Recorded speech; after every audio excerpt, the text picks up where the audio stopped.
नमस्कार, मैं डॉक्टर अरुण कुमार पुरोहित सभी साईं भक्तों का एक बार फिर से अपने चैनल साईं मेरा तारनहारा में हार्दिक स्वागत करता हूँ। सारे साईं भक्तों का मैं भी प्रणाम करता हूं और उनका स्वागत करता हूं अपने चैनल पे। तो काफ़ी दिनों के बाद हम वापस जुड़ रहे हैं।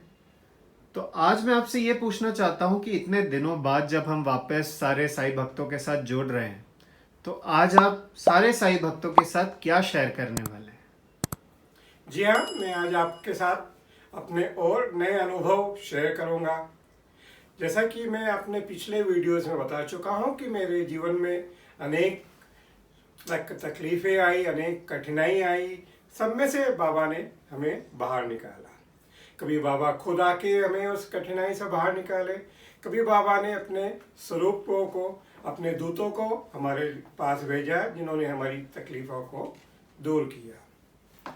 मैंने पिछले वीडियोस में साईं स्वरूपा कई संतों के बारे में आपसे अपने अनुभव शेयर किए, जिसमें काका जी के बारे में आपको बताया, सत्य साई बाबा के बारे में आपको बताया, साईदास बाबा के बारे में आपको बताया, जगताप बाबा के बारे में बताया, अन्ना बाबा के बारे में बताया। तो बाबा किसी न किसी रूप में किसी न किसी को हमारी ज़िंदगी में भेजते रहे। जब हम पूना से दिल्ली शिफ्ट होने वाले थे, तो हम शिफ्ट होने के पहले ही हम एक और साईं स्वरूपा संत से जुड़ गए, जिनके बारे में मैं आज अपने इस एपिसोड में आपको अपने अनुभव बताऊंगा।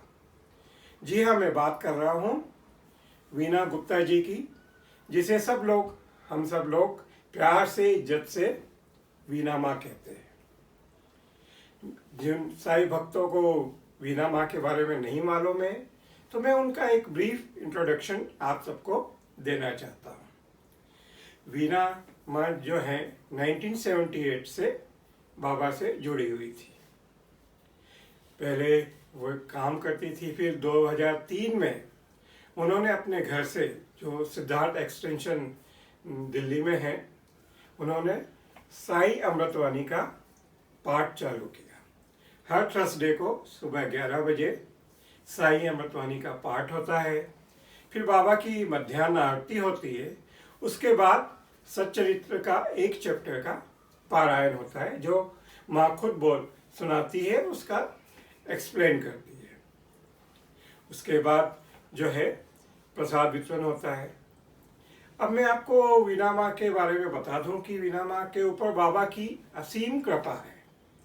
आप उनके घर पे जाएंगे तो आप देखेंगे कि बाबा के फोटो में से विभूति आती है, तो कहीं बाबा की प्रतिमा में से अमृत निकलता है, कभी जल निकलता है। उनके घर में आप फोटो में देखेंगे तो राम लिखा हुआ है, श्याम लिखा हुआ है। तो मतलब बाबा की असीम कृपा उनके ऊपर है। जब भी अमृतवाणी का पाठ होता है तो आप मानेंगे नहीं कि उस दौरान बाबा स्वयं वहाँ पे आते हैं। हर गुरुवार को उनके पाठ होता है। बाबा हर गुरुवार को बिना नागे के वहाँ पे आते हैं। हमने खुद ने ही 4-5 बार हमें मौका मिला वो अमृतवाणी का पाठ में हिस्सा लेने का, हमने खुद ने महसूस किया। उनके घर पे एक बाबा का फोटो है, उसके ऊपर रुद्राक्ष की माला है। जब अमृतवाणी खत्म होने वाली होती है और जो है बाबा की आरती चालू होने वाली है, उस बीच में बाबा आते हैं। जब बाबा आते हैं तो वो माला है ना, जोर से आवाज करके फोटो से टकराती है और वो कम से कम 5-10 सेकंड तक वो माला हिलती रहती है, उसमें से आवाज आती रहती है। हमने खुद ने प्रत्यक्ष रूप से उसे अनुभव किया है। और जब ये पूरा सिलसिला खत्म होता है, अमृतवाणी का पाठ का पूरा खत्म होता है, आरती खत्म होती है, साईं सच्चरित्र का पाठ खत्म होता है, तो माँ के उसमें गोदी में पूरी विभूति आ जाती है। कभी इलायची की वर्षा होती है माँ के ऊपर, कभी मिश्री की वर्षा होती है। वो खुद हमने देखा है, अपनी आंखों से देखा है और अनुभव किया है। और बाबा के चरणों में से जो जल आता है वो फिर माँ को, सबको, भक्तों को वितरित करती है। माँ ने हर साल जो है साईं संध्या का भी आयोजन करती है। हमें भी मौका मिला 3-4 संध्या अटेंड करने का। पिछले 2 साल से जब से कोविड चालू हुआ है तो अमृतवाणी का पाठ माँ के घर पे सब भक्त नहीं जा पाते, सब कुछ जो होता है वो ऑनलाइन होता है। तो उस जो पठन में जो है हर गुरुवार को जो भक्त जिनकी भी कोई तकलीफ है, कोई प्रॉब्लम है, वो लिख के माँ के पास भेजते हैं। तो वो जो उनकी जो तकलीफें हैं जो बाबा के सामने गुरुवार की पूजा में रखती है और उनसे उनकी तकलीफों का निदान मिलता है, उनका सॉल्यूशन मिलता है। जैसे आपने अभी एक ब्रीफ बताया वीना माँ के बारे में, बहुत से भक्त जाते हैं उधर, अनुभव करते हैं सारे चमत्कार। कुछ तो हमारे साथ भी वो अनुभव हुए हैं, आपके साथ, मेरे साथ। तो आप क्या आज लोगों के साथ वो अनुभव शेयर करना पसंद करेंगे? बिल्कुल। सबसे पहले मेरे साथ जो अनुभव हुआ उस बारे में मैं आप सब लोगों से बात करना चाहूँगा। हम जब दिल्ली आए हुए थे तो मेरा एक यूरोप का प्रोजेक्ट चल रहा था, वो फाइनल होने की स्थिति में था, पर वो काफ़ी दिनों से अटका हुआ था। कहीं ना कहीं कुछ ना कुछ प्रॉब्लम आके वो लिंगरिंग होता जा रहा था।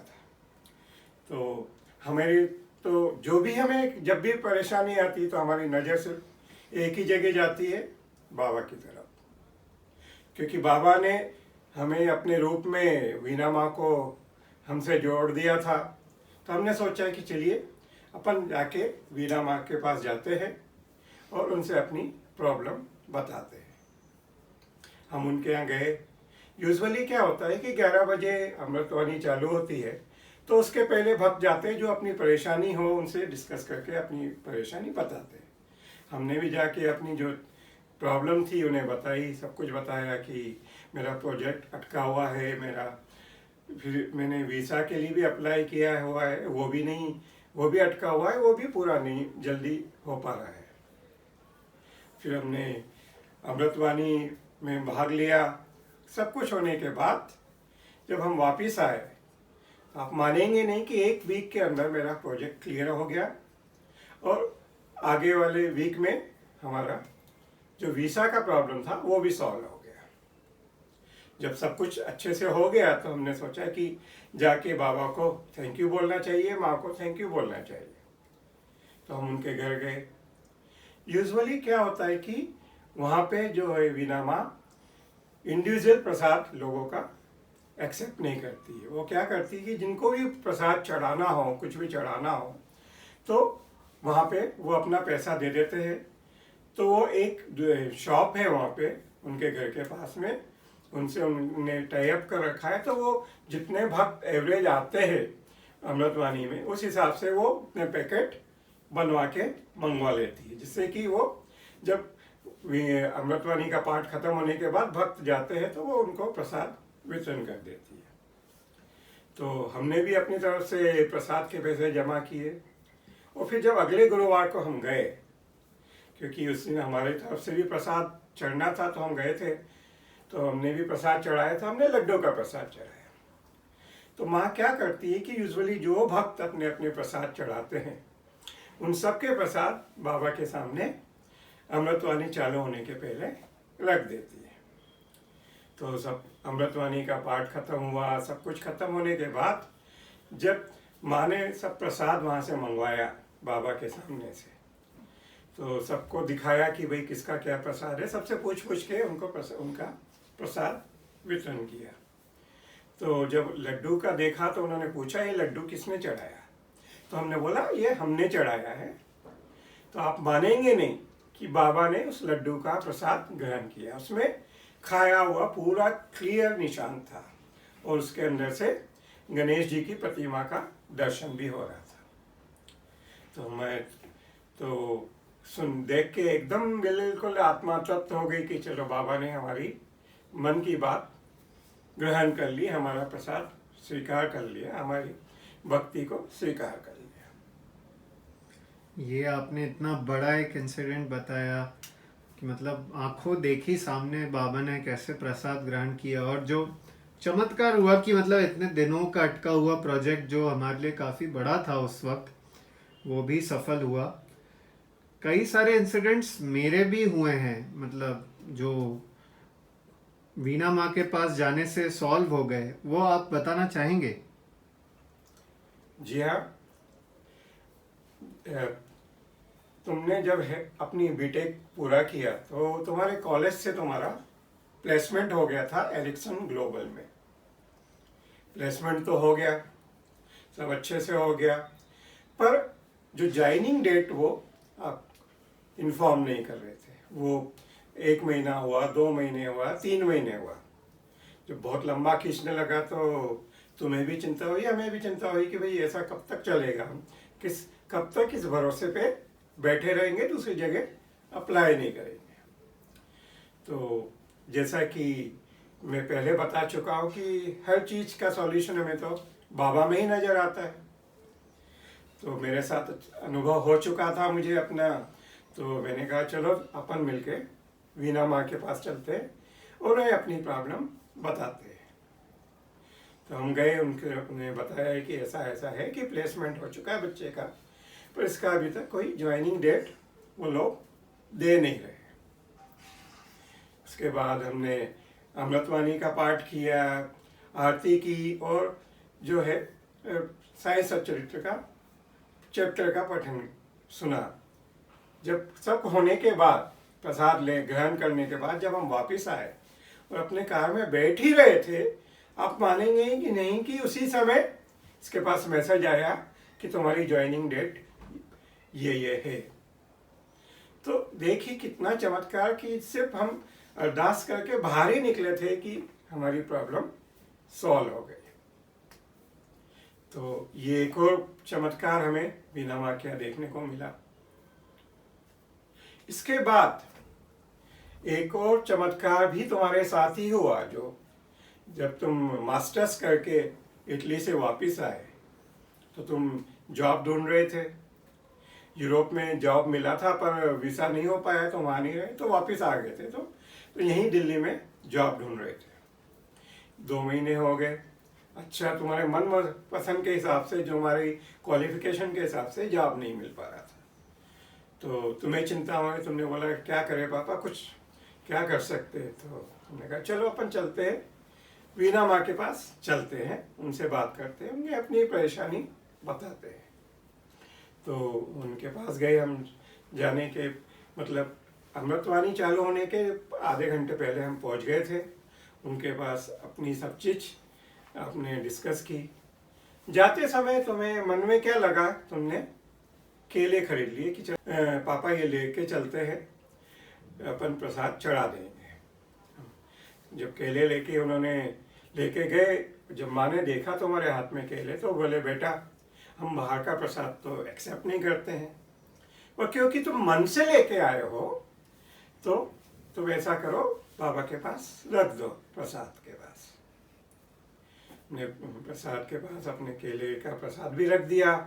उसके बाद सब पूजा पाठ खत्म हुई। जब वापस प्रसाद वितरण हो रहा था तो माँ ने तुम्हें बुलाया, बोला कि देख बेटे, तू मन से प्रसाद लाया, बाबा ने तेरा प्रसाद ग्रहण कर लिया। तो आप मानेंगे नहीं कि वो उसमें से केला जो है, बाबा ने छिलका हटा के केला खाया हुआ है, वो उसके भी निशान, खाए हुए के निशान साफ नजर आ रहे थे। तो हमें तो बहुत खुशी हुई कि चलो भाई, तुम्हारी मन की जो मुराद है वो बाबा ने अपनी अर्जी ग्रहण कर ली है। तो आप मानेंगे नहीं कि वो वापस आने के 15 दिन के अंदर तुम्हें एक अच्छी जगह हमारे मनपसंद के हिसाब से जॉब मिल गया। फिर बाबा माँ का आशीर्वाद, बाबा का आशीर्वाद तुम्हें मिल गया।